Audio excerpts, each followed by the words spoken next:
it hurts when you're told on, even when you're guilty of that particular accusation. Now, I can't imagine what it would be like to not only be wrongly accused, but get punished for something you never did. This is the Wiser and Brave Show, your woman show. We engage woman to woman. We get to relive the happy times all over again and then celebrate the tears in which we embrace our wisdom and reality. I'm your host, Njeri.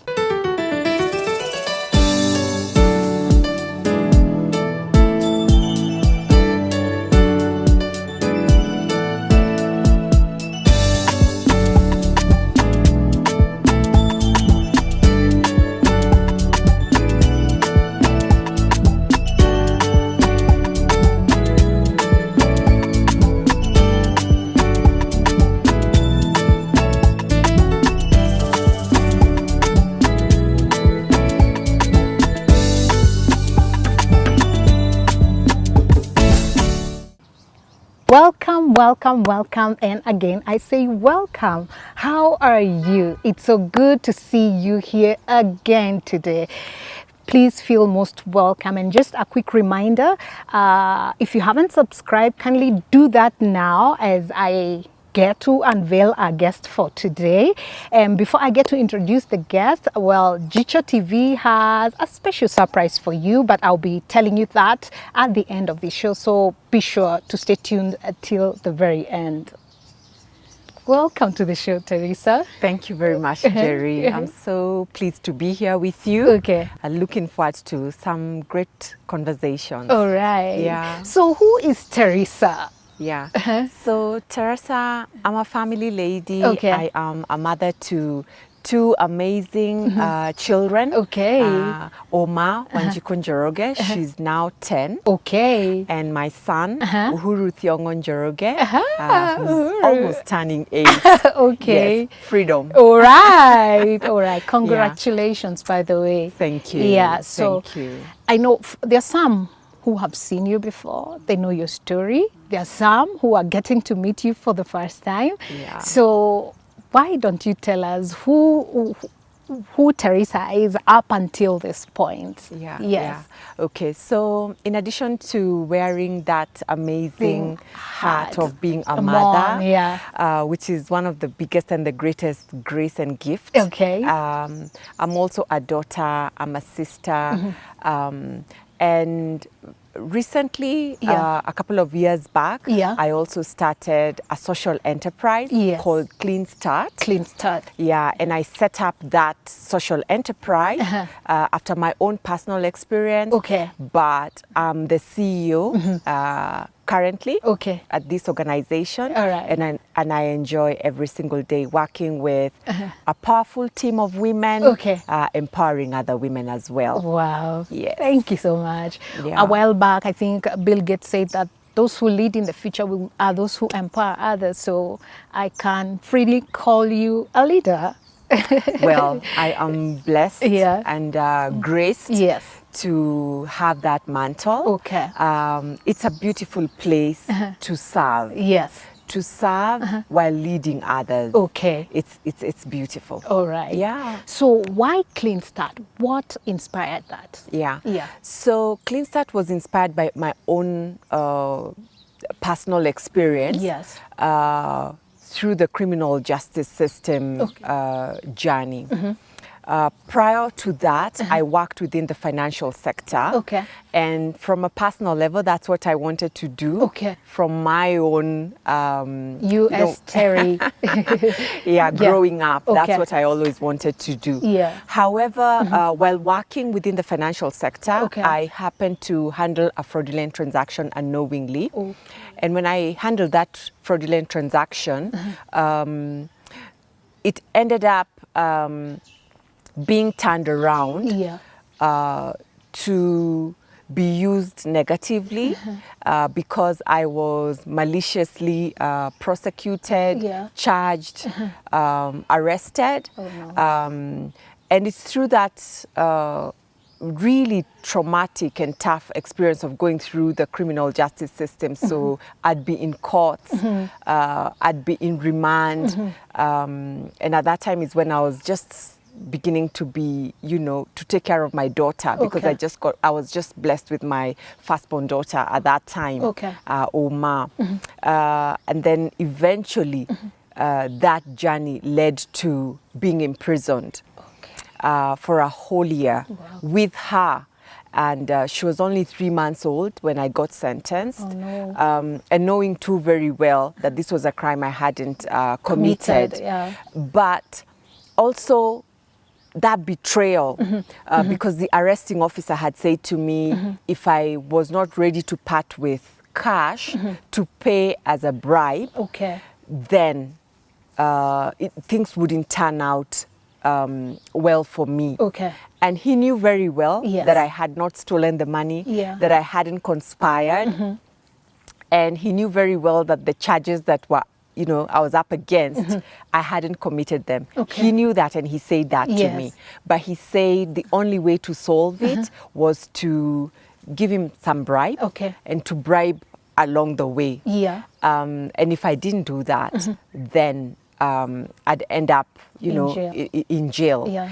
And when you know your values, it becomes very easy to make the decision, because whatever it is you're being asked to engage in does not align with your own values.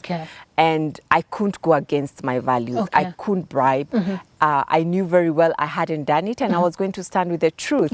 Actually, my daughter's name means truth. Oma. In my dialect. Oma. This is Kikuyu. Oh, amazing, amazing. Yes. And I named her Truth because that's all I was praying for at that time. For truth to unveil itself, for truth to be known and justice to be served. That's why I named her Oma. But because it was also very traumatic, and I was going through this with her, she was also experiencing this. It had nothing to do with her, yet she was suffering for a crime she hadn't committed. She was serving a sentence for a crime she hadn't committed. So I said, I'll get through this. And for this little young girl who's starting her life with experiencing the injustice in this world, I pray that she would be able to stand for truth and justice in her generation. So that was my prayer for her. So I did end up going to prison for refusing to pay the bribe. Even though I hadn't stolen the money, I hadn't conspired with anyone. And it was very difficult. Very difficult. I can imagine. If it hurts that much when you're told on, even when you're guilty, how much more when you're innocent. It breaks you. It really does break you. Prison is a very tough place. It's the last place you want to take anybody. Even for those who have committed very petty offenses, the last place you want to take them is a prison, because it breaks you. It has taken me a decade, because this year I'm celebrating my first decade anniversary since being imprisoned. I was imprisoned in 2011. This is after or just when you went in? When I went in. That entire period of 2011, I was in prison from March to November because I got remission. So some months were cut out. But even as I celebrate that one decade of having overcome that very traumatic period of my life with my daughter, we're still going through the healing journey. It's not only shameful, there's a lot of stigma. You lack work. You know, there's a lot of stigma. You, even after coming out of prison and you're no longer behind those bars, you walk into a secondary prison that has no bars. People call you an ex-con. There's a lot of, you know, stigmatization around it. You can't get work because you can't get a certificate of good conduct. And other than the physical, you know, you don't have freedom and you're behind bars. Inside you, there's a lot of trauma, a lot of mental health issues, which takes a very long time to heal. There's something prison does to your mind and readjusting to normal life on the outside really takes time before you catch up, because you're no longer interacting with other people on the outside. You're not using your mind, so to speak, because the itinerary has already been set for you. There's so many rules and regulations that you have to abide by. Set times to wake up, set times to be sleep. Locked in. And the routine in there, it's very punitive. It's very, very punitive. It breaks the strongest of us. Takes away your dignity, your esteem, your confidence. I would say it's to be used as a last resort. But unfortunately, what I found out when I was in prison is that it's the poor who we imprison. It's the marginalized, it's the vulnerable, it's the illiterate, those we didn't give opportunities for education. It's those who weren't able to take care of their health needs and so got into debt. Who populate our prisons. So I very soon, while serving my sentence, got to learn that there are narratives that operate in this country. For instance, if you're rich and guilty, it's very easy for you not to end up in prison because you'll just bribe your way around and not get there. But if you're poor, no matter how innocent you are, prisons are for you. So it shocked me that prisons are not for the criminals, the guilty. The rich and the mighty. Exactly. It's not for those who are corrupt and who have stolen money and embezzled funds and done all kinds of ills in our society. Prisons are not for them. Prisons are for the poor, the marginalized, the vulnerable, the weakest amongst us. Prison is for them. Those who steal sodas and bread, the women who are out in the streets hawking and trying to make a living to take back food home, then prison is for them because they didn't get a license. But if you know who is who in this country, you can kill, you can steal.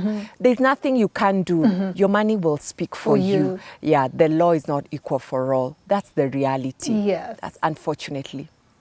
Unfortunately. So it was through that experience of being in prison, knowing very well that I hadn't committed this crime, that after a while of going through that traumatic experience and asking many why me, why am I here, that I got the vision from God that there was something to be done. And indeed there was something to be done because the cry of these women is a cry to date 10 years later that still haunts me at night. 90% of the women there are single mothers, the sole breadwinners of their children, and most of them had no idea where their children were. Because, Njeri, this woman left home to go hawk so that she could bring Unga back home. She got bungled up and arrested. She ended up in prison. She couldn't pay bail. And she couldn't contact her children back in their house that I got arrested. I'm now in remand. And shortly after that, they get imprisoned. So the children are home alone. Day one, waiting for mom to come back. She didn't come back. Day two. And within a short time, they now start going out into the streets, asking neighbors to support them. There's so many child-led homes that we know of the women that we serve. And so that cry of where are my children? Also, most of the women would be like, I have no capital to set up a proper shop. I have no capital to pay the licensing that is required and meet all the requirements that are required to pay the taxes and all that. Some, I can hardly even write my own name because they just never had education opportunities or I got sick and couldn't be able to meet my health and medical needs. And so I got into debt, trying to take care of my terminal illness, even paying the 500 shillings NHIF monthly cost is such a daunting task for them, you know. And you really get to understand the high levels of poverty and what this poverty really means. Like. It's no longer statistics, but these are people's lives. Yes. And they would cry of a way out, a way out to just make ends meet, so that she could stop hawking, so that she could run a decent, sustainable means of livelihood. And it's from hearing that cry while I was in prison that for sure this vision made sense, that there was something to do to get these women out of this revolving door. Because Njeri, while I was serving that time in that year, women would leave, and within 2-3 weeks, a month later, they're back in. Because she went out, she didn't have a home to go back to, she didn't have food, she's still trying to look for her children. Within no time of trying to just survive and make ends meet, she's back again. Maybe she was arrested loitering or for whatever cause. But at the end of the day, it's economic issues. Lack of economic opportunities, lack of education opportunities for their children, health matters. Those issues that affect the poor amongst us, which we should be solving, which we should be looking for solutions to address. Those are the issues that take our very poor and vulnerable to prison. And then when I got out of prison, some of the women, their children will die out in the cold because they don't have a house to go to. They can't meet rent, they can't meet the deposit. Affordable housing is a big issue. It is.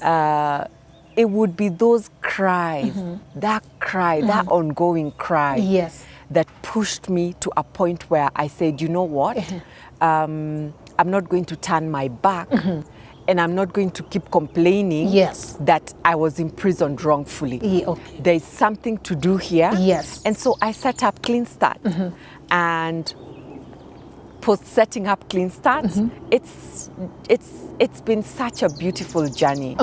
So it was that very heartful experience, those cries and seeing that these women really genuinely want a way out of this cycle of, you know, I'm coming from poverty.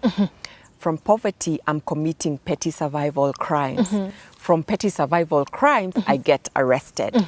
Then after I get arrested, I get imprisoned.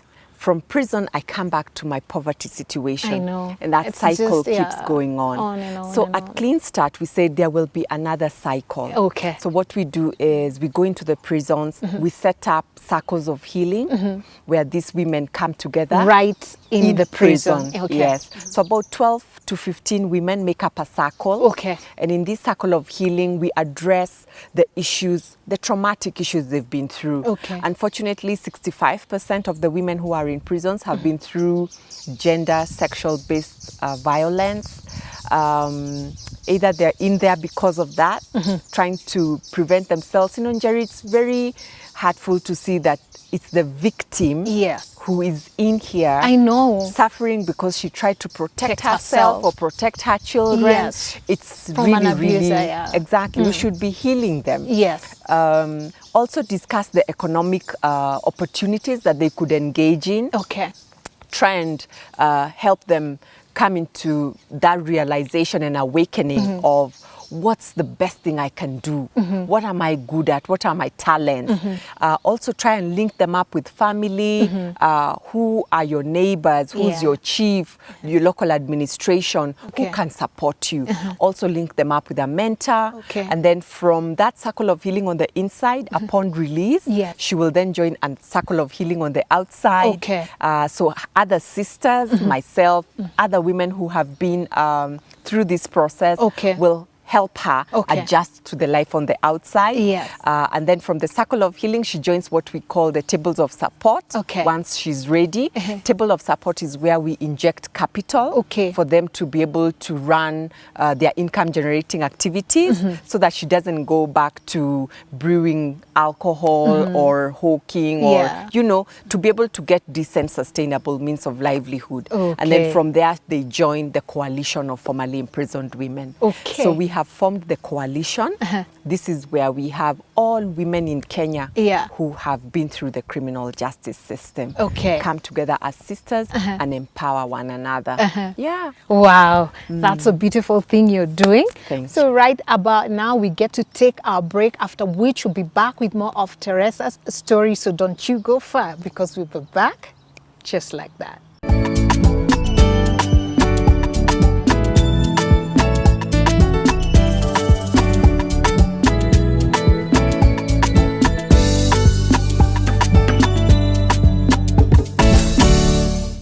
And welcome back. If you're joining us, welcome. Ujapitwa sana. So today we are hosting Teresa Njoroge, who was formerly wrongly imprisoned, but doing such an amazing, amazing job for women who've gone through such an experience as she did. So Teresa, you've gathered the women, you've taken them through this learning and all. But allow me to take you back a little. How did you begin after you got out to be, you know, who you are today? Yes.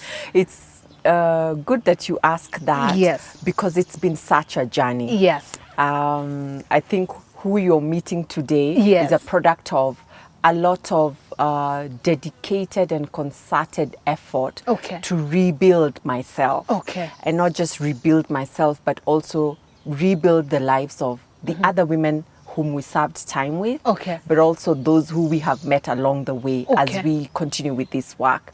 Because today at Clean Start, we are 17 women, half of whom served time at Langata Women Maximum Prison, so we all met there.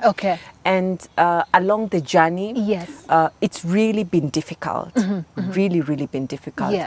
Immediately I got out, the stigmatization was so rife. A lot of people I knew before I went in probably didn't know how to handle me. You know, that stigma and that tag of Teresa the ex-con was so rife, and people do not want to be associated with you.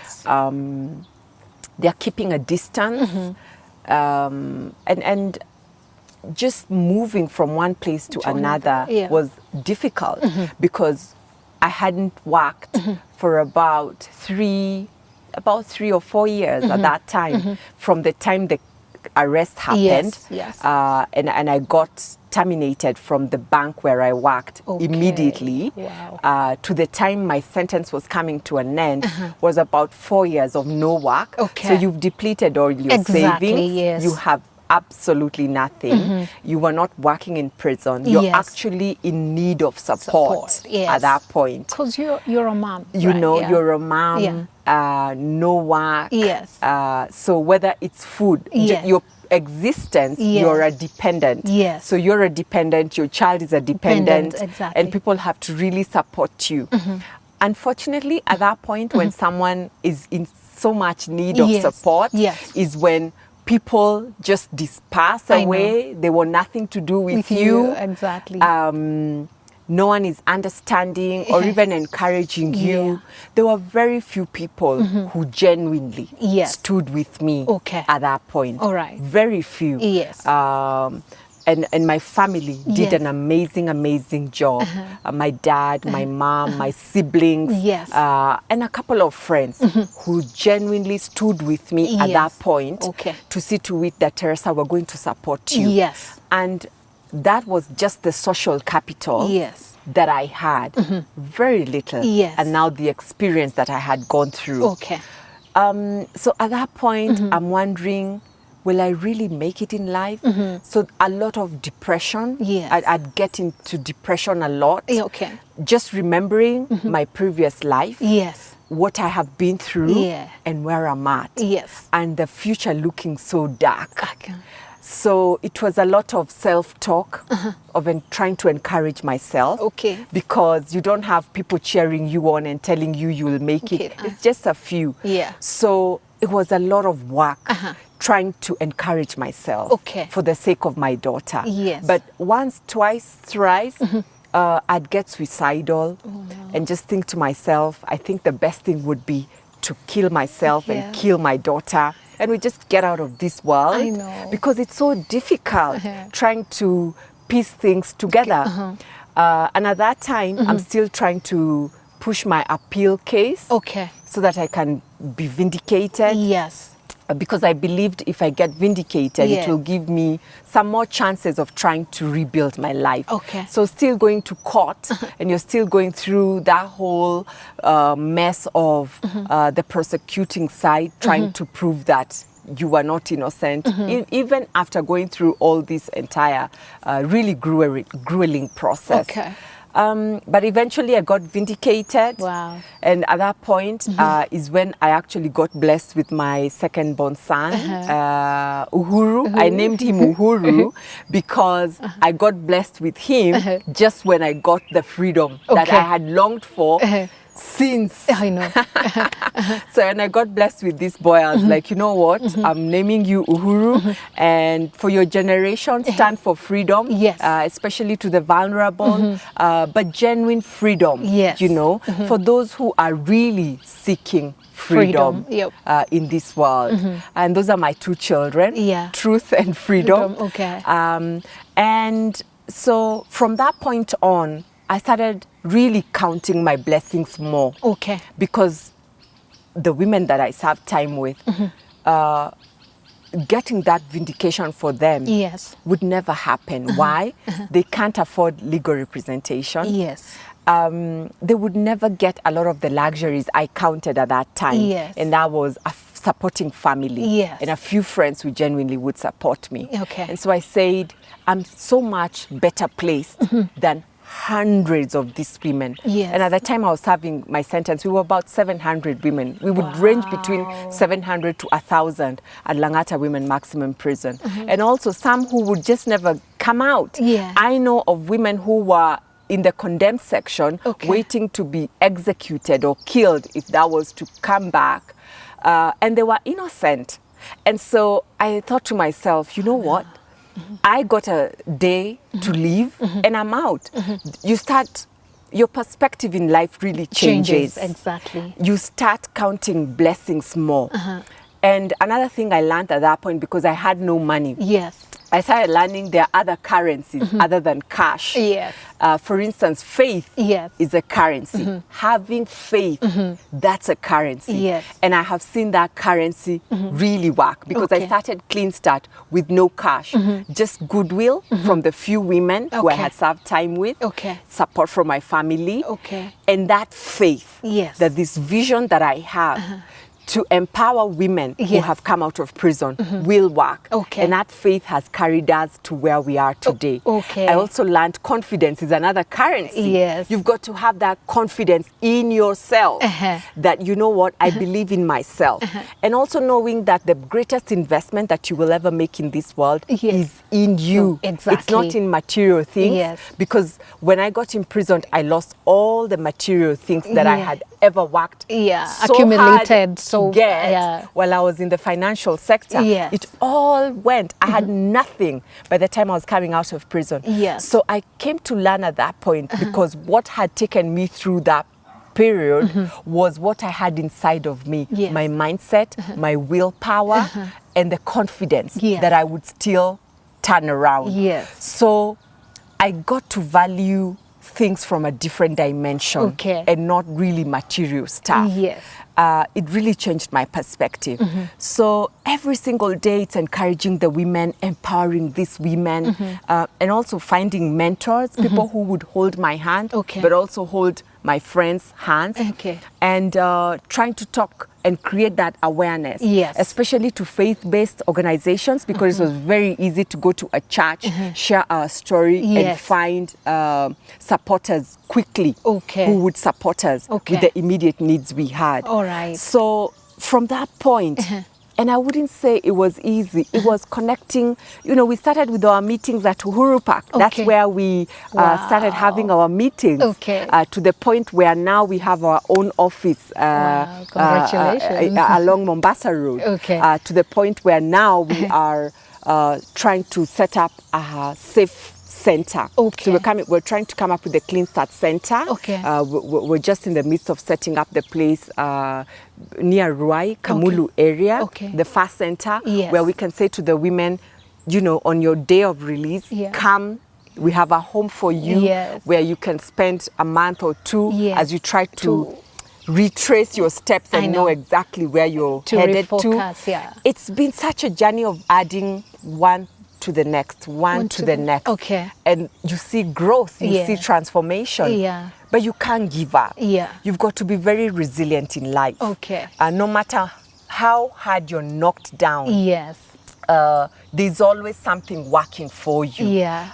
So it's that positivity, it's that being hopeful, being optimistic, encouraging ourselves that has really pieced that very difficult time to a point where now people want to be associated with us, people want to support our cause.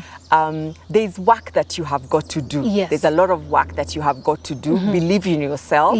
And then sooner than later, people will see what you're trying to do. And then they'll come in and support you. So it's been piecing what we can for the day, keeping our eyes on the goal and horizons we're headed to, but working on today as we forge forward. And here we are. Congratulations. Thank you. I admire that. It takes such bravery. I mean, coming from where you are, it takes so much bravery. Thank you. And so where you are now, are you still dealing with stigma? Have all the friends that had disappeared, that they come back? What is it looking like for you right now? I would say there has been, you know, some change because I have really tried the best I can to advocate by creating awareness of the issues of prisons, the challenges of reintegration, and in particular for women, for people to understand where we're coming from. And so there is so much improvement from then to now. And then you see, I've also now not been doing it alone.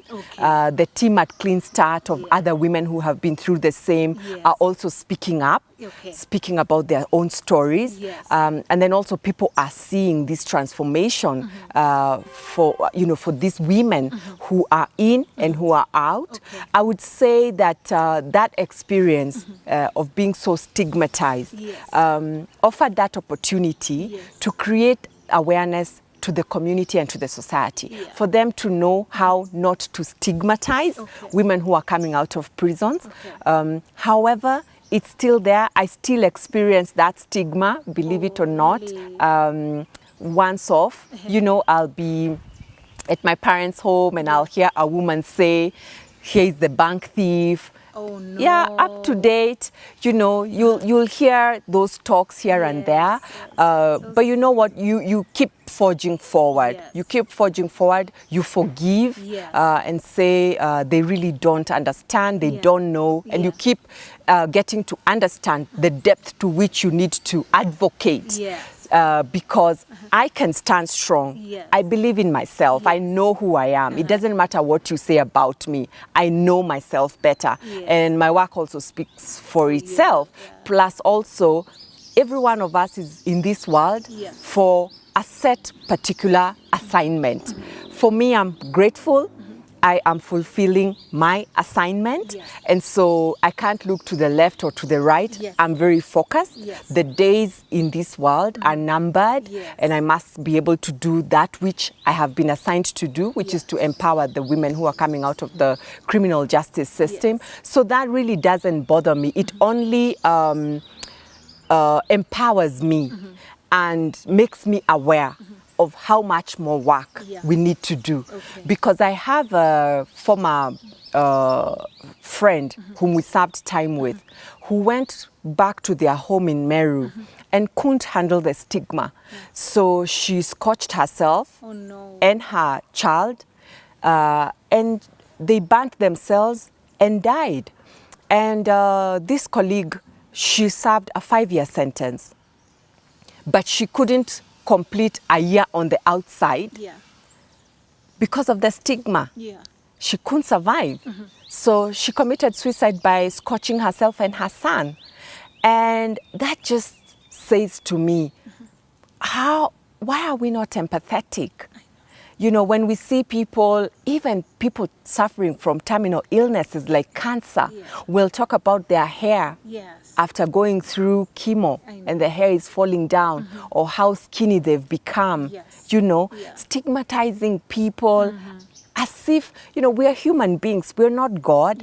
We've all been given the gift of life.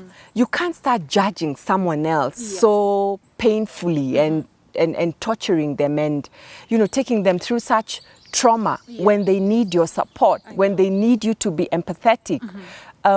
Sometimes I look at our society and just see how our moral conscience has faded and gone south, and just think to myself, we really need to work on that. So the stigma is still there, but we're forging forward now, not just as Teresa Njoroge, but as a larger army. The coalition of formerly imprisoned women is also really agitating for this change. So I hope and believe that within a couple of years, we will no longer be stigmatizing women who are coming out of their of correctional facilities. And Jerry, when someone has been imprisoned, let's say they were guilty, the imprisonment takes away their freedom and so much more in this country.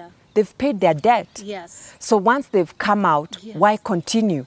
You, when you committed whatever crime or whatever sin you committed, who keeps coming to tell you, do you remember what you did?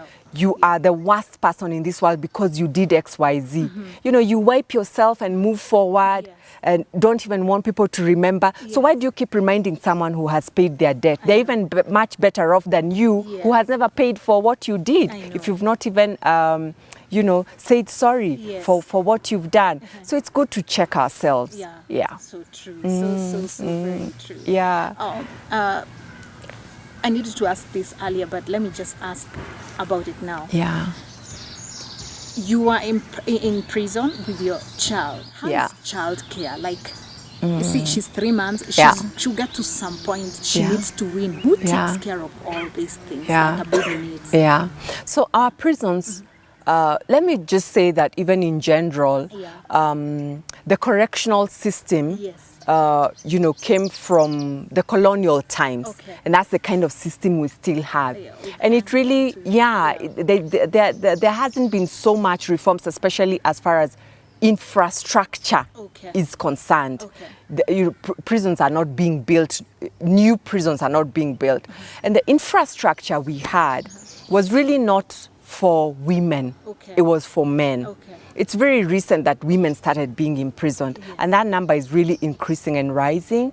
As I said, most of them are the sole caregivers, and it is in that process of caregiving that with no economic opportunities that most of them end up in that system. So that infrastructure that we have is not even conducive for a woman, let alone for a child, because this child, I mean, it's not their crime, so they shouldn't be there.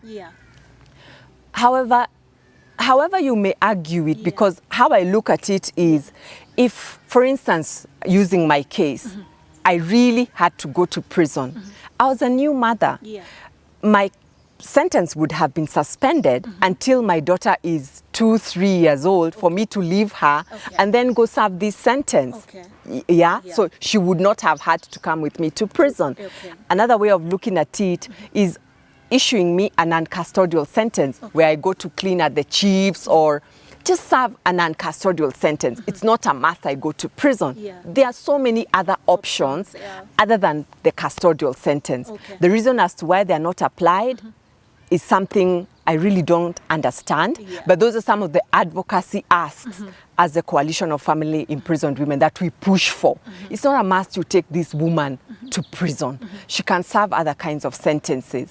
So, and why? Because the children really suffer, whether they are in prison with the mother or they have been left on the outside.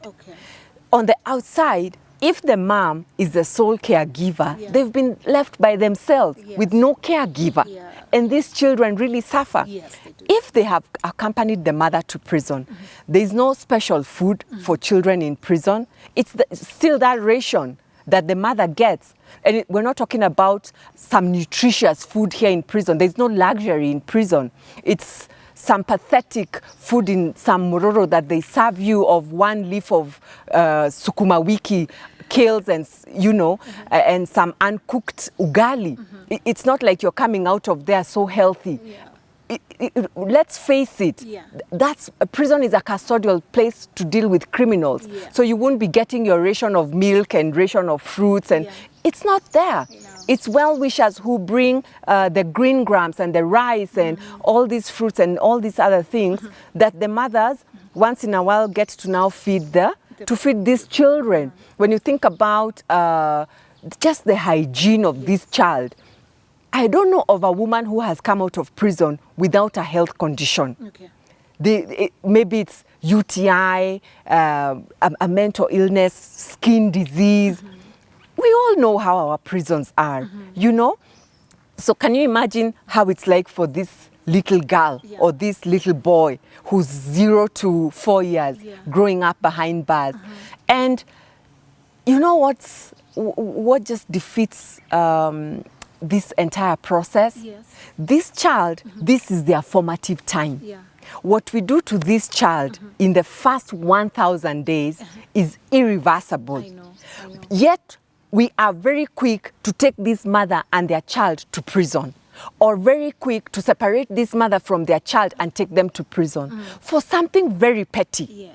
In my case, for example, this could have been avoided. The same courts declared that I had been wrongfully imprisoned. Have they now come to reverse the impact that had on my daughter? No. It's irreversible. She spent her first year in this world in prison. That's our system for you. And how many more innocent children are we doing this to? So it's very, very difficult for these children who grow up in prisons. If it is avoidable, let it be avoided. Okay, we are running out of time, but I want you to quickly answer me. Do you regret, like looking back, you wanted to just be in the finance market. Now here you are. Do you regret what happened? I don't. I don't regret it at all. It's very funny that it is your Judas who takes you to your destiny. There's nothing that really happens in your comfort zone. My comfort zone was in the financial sector. If that bad situation would never have happened, I would never have gotten to my assignment in this world. So let's not look at the bad things that happen to us as bad. As a death sentence. There is good that comes out of it. When I look at the work that we do at Clean Start, the Clean Start platform is an amazing platform that empowers hundreds of women and juvenile girls, the girls who have been through the juvenile justice system, and these children that I'm talking about, to transform their lives and get into amazing, beautiful lives. And when I look at what we do, the freedom it accords me, I'm grateful that your heart is full. But what I'm grateful for is the fact that I did not negotiate on my values. Because if I had bribed, as I had been asked by the prosecuting officer, I would not have ended up in my destination. So whatever situation you're going through, do not negotiate on your values. Do that which is right, not that which is easy. Convenient. It will lead you to the right place. So now I will not ask you to talk to a woman who has gone through what you've gone through, because you're already doing that with Clean Start. But if you sat with the one who has the power to change what's going on within prison right now, what would you tell them?